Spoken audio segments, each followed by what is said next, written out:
I think World Rugby should change 2 things around the scrum. Here's why. The scrum has been part of rugby union since the very beginning, but it's changed a lot over the years. Currently, the scrum is a method of restarting play, and is most commonly seen after a knock-on if an advantage has not been played.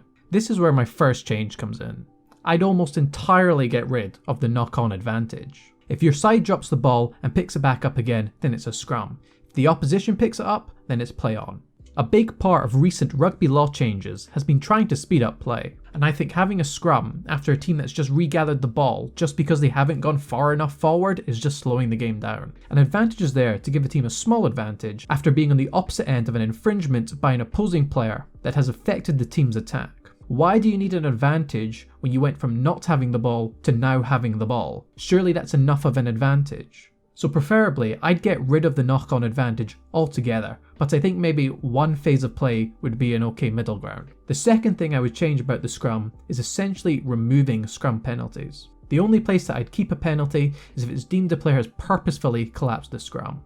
As I've said, the scrum is intended as a restart, but these days feels like it's a penalty-winning machine. In the 2022 Six Nations, an average of 3 penalties per game came from scrums, which was about 14 to 15% of penalties in a game. Part of the reason why I think this should change is that I believe dropping the ball on your halfway line shouldn't lead to you defending a 5-metre maul just because the other team is better at scrummaging than you. For me, the punishment doesn't fit the crime. There's also an issue with how much time is being taken on scrums. Now, the amount of scrums has vastly fallen over the years. In the early 70s, you could get as many as 38 scrums in a match, whereas today they tend to average at around 13 without resets and 18 with resets. The problem comes with the amount of time per scrum. In the 2019 Rugby World Cup, the average scrum time from the ref blowing their whistle to the ball emerging from the scrum was 1 minute and 20 seconds. This means that in an average game, the time taken for scrums could be between 16 and 24 minutes.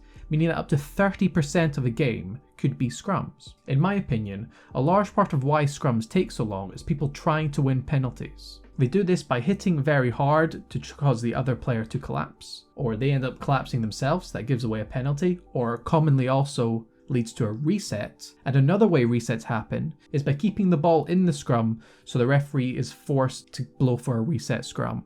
I think removing penalties would encourage more stable scrums as there's no reason to hit so hard on the initial engagement. I also think this will help speed up scrums because there's no reason to keep the ball in the scrum, and it will encourage players to get it out as quickly as possible. Please let me know what you think about this down below, whether you agree or disagree. Thanks for watching.